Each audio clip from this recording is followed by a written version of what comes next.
आज का ये मशरूम ब्रोकली सूप काफी अच्छा बना है ना? सूप काफी अच्छा लग रहा है। मैं तो सोच रही हूँ कि इसे हम अपने होटल के मेन्यू में भी ऐड करवा देते हैं। क्यों जितेंद्र जी, सही कहा ना मैंने?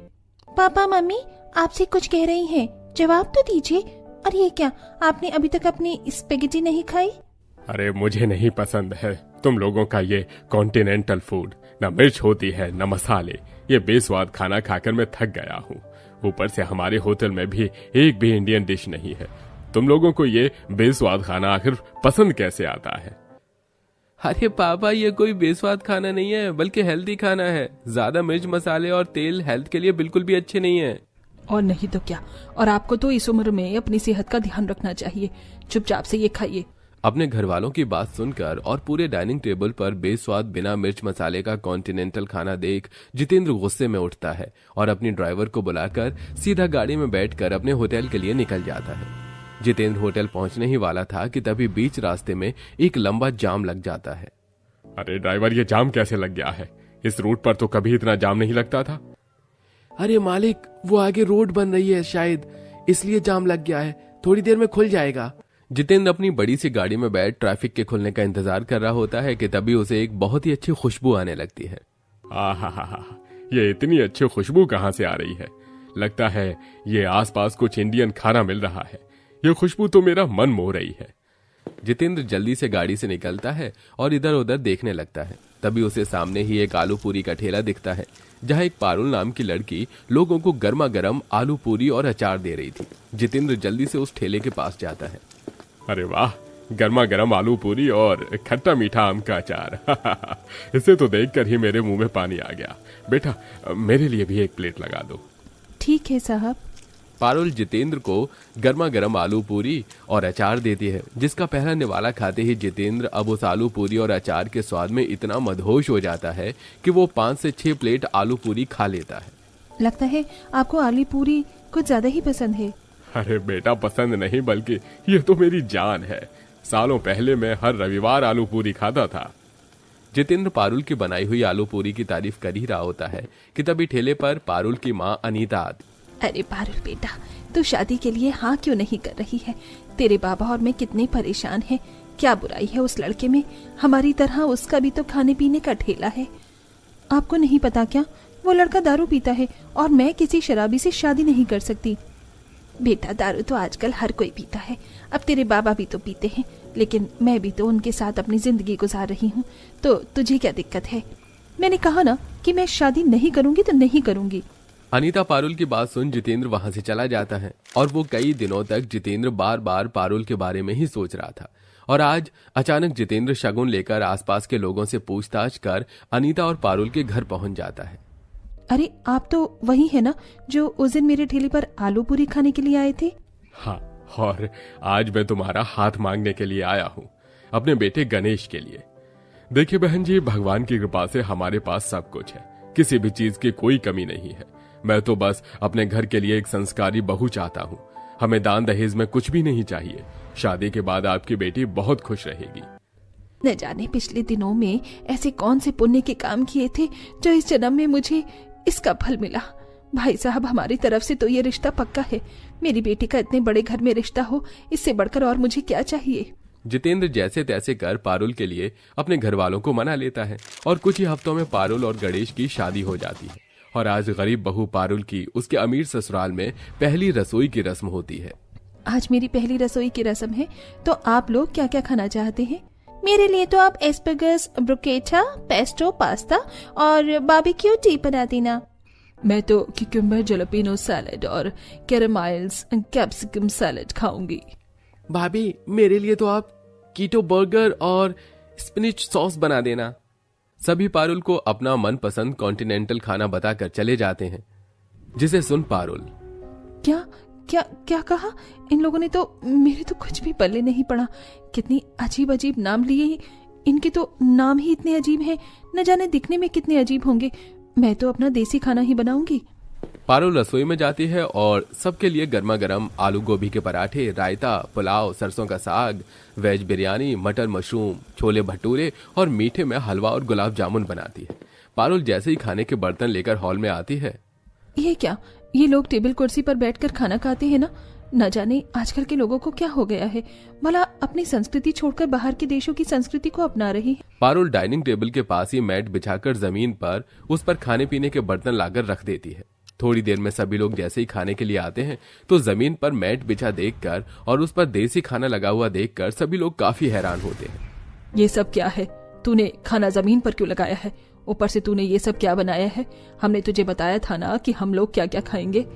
हाँ भाभी, ऊपर से इतना तेल और मसालेदार खाना, इसे देखकर ही तो मेरे पेट में एसिडिटी हो रही है। माँ जी, यही तो हमारा खाना है, हम लोग ये सब ही तो खाते हैं और जमीन पर बैठकर खाना तो हमारी संस्कृति में है।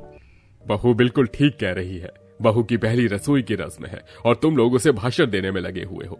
चलो जल्दी से सब बैठ जाओ। जितेंद्र की बात सुनकर अब सभी लोग मुंह बनाकर जमीन पर ही बैठ जाते हैं। पारुल एक एक कर सभी को पराठे, सब्जी, अचार परोसती है, जिसे खाते हुए पालक पनीर में कितना ज्यादा तेल है और कितना ज्यादा मसाले भी हैं। तभी तो तूने 4 बार पालक पनीर लिया है, खाना भी है और नखरे भी दिखाने हैं। सभी घर वालों को पारुल का बना हुआ खाना पसंद तो आता है, लेकिन ज्यादा तेल और मसाले की वजह से सब लोग खाने में कोई ना कोई कमी निकाल रहे होते हैं।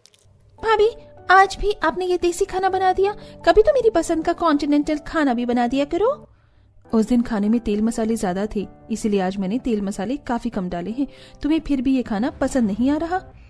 अच्छा भाभी, ये छोड़ो, मेरी एक फ्रेंड आ रही है, वो मुझसे मिलने के लिए विदेश से आ रही है, तो कल आप उसके लिए कॉन्टिनेंटल खाना बना देना। वो लोग ये सब नहीं खाते हैं, आपको पता है ना कॉन्टिनेंटल खाना बनाना। नहीं भावना, मुझे ये सब नहीं आता। कोई बात नहीं, मैं हमारे होटल से ही ऑर्डर करके मंगा लूंगी। भावना जैसे ही अपने होटल से कॉन्टिनेंटल खाना ऑर्डर करती है तो जितेंद्र उस ऑर्डर को कैंसिल कर देता है। पापा, आपने मेरे ऑर्डर को कैंसिल क्यों किया? अब मैं क्या अपने होटल से खाना भी नहीं मंगवा सकती अपनी सहेली के लिए? अरे बाहर से जब भी कोई आता है तो वो सबसे पहले हमारा देश का खाना ही ट्राई करता है और तुम उसे उसका ही खाना खिला रही हो।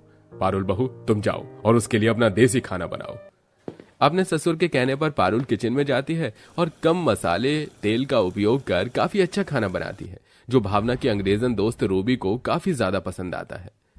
Oh my God, this food is so delicious. I love Indian food. अपनी अंग्रेजन दोस्त को खाना इंडियन पसंद आता देख जहां भावना हैरान थी, तो वहीं उसे इस बात की खुशी भी थी कि ऐसे ही कुछ दिन गुजर जाते हैं। हर दिन सबके मना करने के बावजूद भी अपने ससुर के सपोर्ट से पारुल सबके लिए कुछ न कुछ टेस्टी और देसी खाना ही बनाया करती थी, जिसके चलते अब सबकी जुबान पर उस खाने का स्वाद बैठ गया था। आज तो ये ब्रोकली जैलेपिनो सैलेड में भी कोई टेस्ट नहीं आ रहा है। आपका मशरूम सूप कैसा है? ये भी काफी फीका फीका लग रहा है। ब्लैक पेपर भी डाल दिया है लेकिन कोई टेस्ट नहीं आ रहा है। अब तो मुझे बहू के पराठों की याद आ रही है।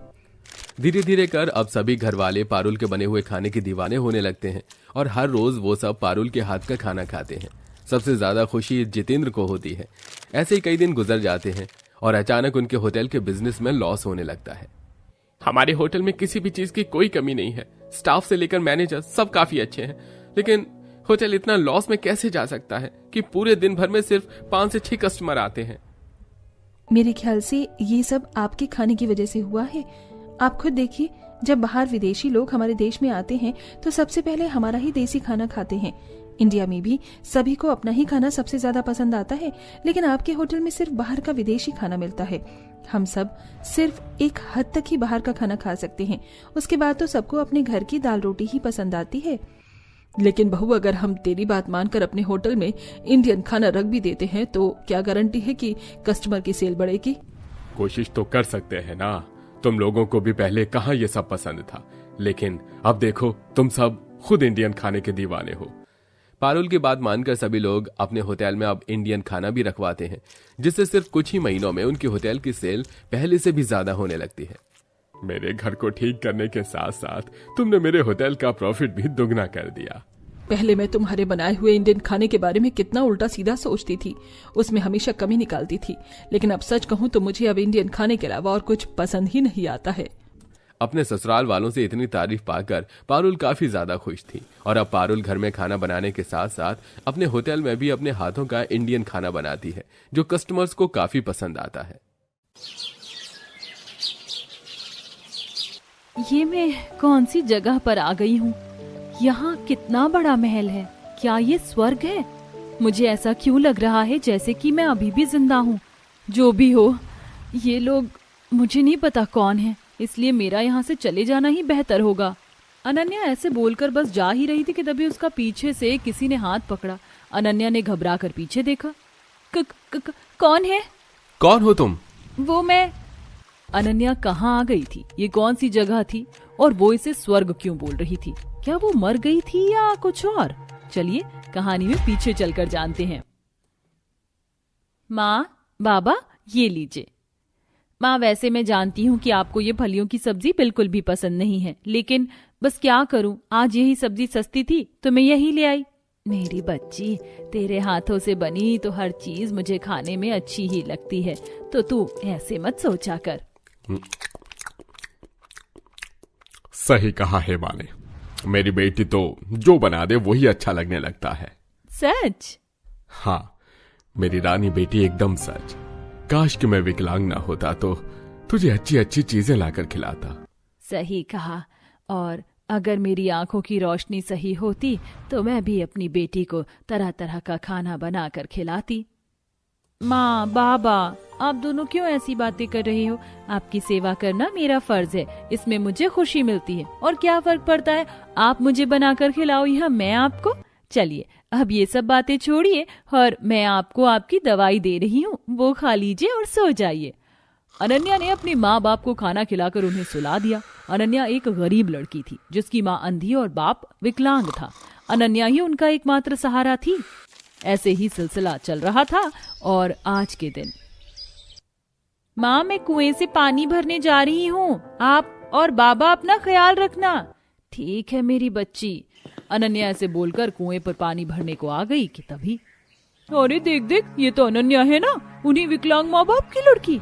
हाँ है तो वही, वैसे ये काफी बड़ी है, अब इसको शादी कर लेनी चाहिए। इससे कम कम उम्र की बेटियां अपने माँ बाप के कंधों से बोझ उतार रही हैं, घरों से अपनी डोली उठवाकर। लेकिन इस बेशरम को देखो, माँ अंधी है, बाप विकलांग, और तब भी इसको शादी की कोई सुध नहीं है, उनके ही कंधों पर बोझ बनी बैठी है। सभी ऐसे ही बातें बनाने लगे। जब तक अनन्या ने कुएं से पानी भरा तब तक यही सब उसे सुनने को मिला। कहने दो, ये जो भी कहते हैं, वैसे भी इनका क्या है, मैं मेरे माँ बाबा का बोझ नहीं, सहारा हूँ। अनन्या ने ऐसे सोचते हुए खुद को समझा लिया और फिर वो पानी भरकर अपने घर वापस आ गई। ऐसे ही एक दिन अनन्या अपने माँ बाप को मंदिर लेकर गई थी, जहाँ पूजा के बाद पुजारी बोला, अरे दिलीप जी, अब तो बिटिया बड़ी हो गई है इसकी शादी नहीं करवानी है? पुजारी जी, वो करवानी है ना, लेकिन नहीं पुजारी जी, नहीं करनी मुझे शादी, क्योंकि मैं अपने माँ बाप को छोड़कर नहीं जाना चाहती हूँ। बेटा, बेटियां तो माँ बाप का बोझ होती हैं, तुम सारी उम्र इन पर बोझ बनकर रहना चाहती हो? जी काकी, लेकिन बोझ नहीं, सहारा, क्योंकि मेरे माँ बाप की इकलौती एक मैं ही तो औलाद हूँ।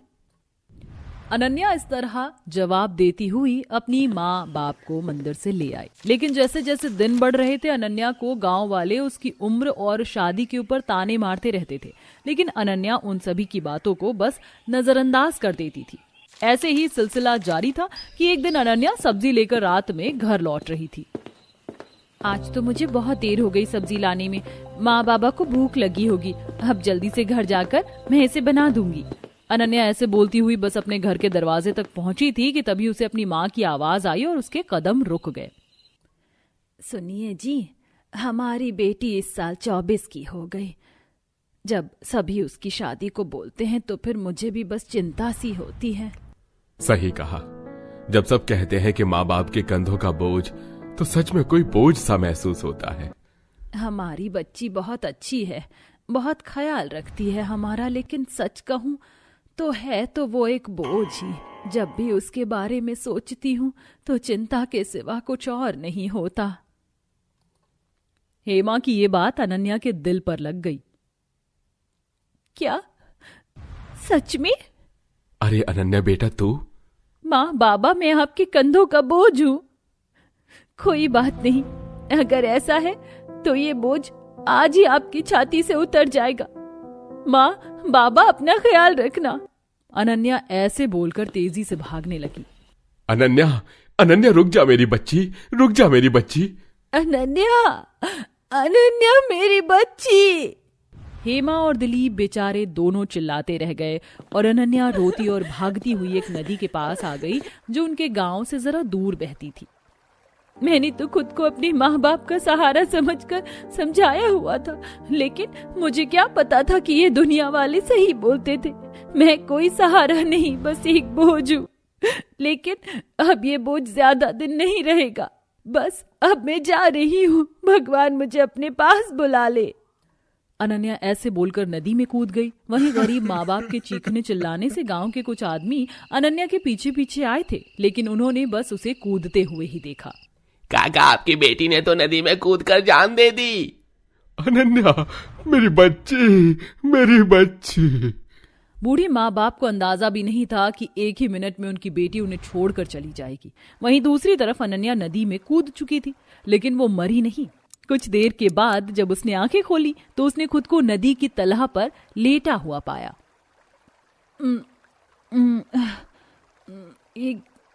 ये क्या ये स्वर्ग है? मैं तो नदी में गिरी थी अपनी जान देने के लिए। क्या मैं मर गई हूँ? लगता तो नहीं है। मैं कहाँ हूँ? अनन्या ने जैसे ही अपने आसपास को देखा वो तो बिल्कुल हैरान रह गई, क्योंकि उसके आसपास एक बहुत ही बड़ा महल था। उसके आसपास सिपाही भी खड़े हुए थे, जिन्हें देखकर अनन्या बोली, ये मैं कौन सी जगह पर आ गई हूँ? यहाँ कितना बड़ा महल है। क्या ये स्वर्ग है? मुझे ऐसा क्यों लग रहा है जैसे कि मैं अभी भी जिंदा हूँ। जो भी हो, ये लोग मुझे नहीं पता कौन है, इसीलिए मेरा यहाँ से चले जाना ही बेहतर होगा। अनन्या ऐसे बोलकर बस जा ही रही थी कि तभी उसका पीछे से किसी ने हाथ पकड़ा। अनन्या ने घबराकर पीछे देखा। कौन है? कौन हो तुम? वो मैं। क्या ये स्वर्ग है? मैंने अभी अभी नदी में कूदकर जान दे दी है। तुम्हारा दिमाग तो सही है। ये कोई स्वर्ग नहीं बल्कि हमारा नदी के नीचे का साम्राज्य है। तुम नदी में जान देने को कूदी थी, लेकिन तुम्हारी किस्मत अच्छी रही, तुम जिंदा हो। अब चलो मेरे साथ। युवराज ने सिपाहियों से बोलकर अनन्या के हाथ बंधवा दिए और उसे अपने महल के अंदर ले गया। अनन्या घबरा रही थी कि अब उसके साथ क्या होगा, क्योंकि वो तो एक बिल्कुल अलग सी ही दुनिया में आ गई थी। युवराज, हमें ऐसे क्यों बुलाया? और ये लड़की कौन है?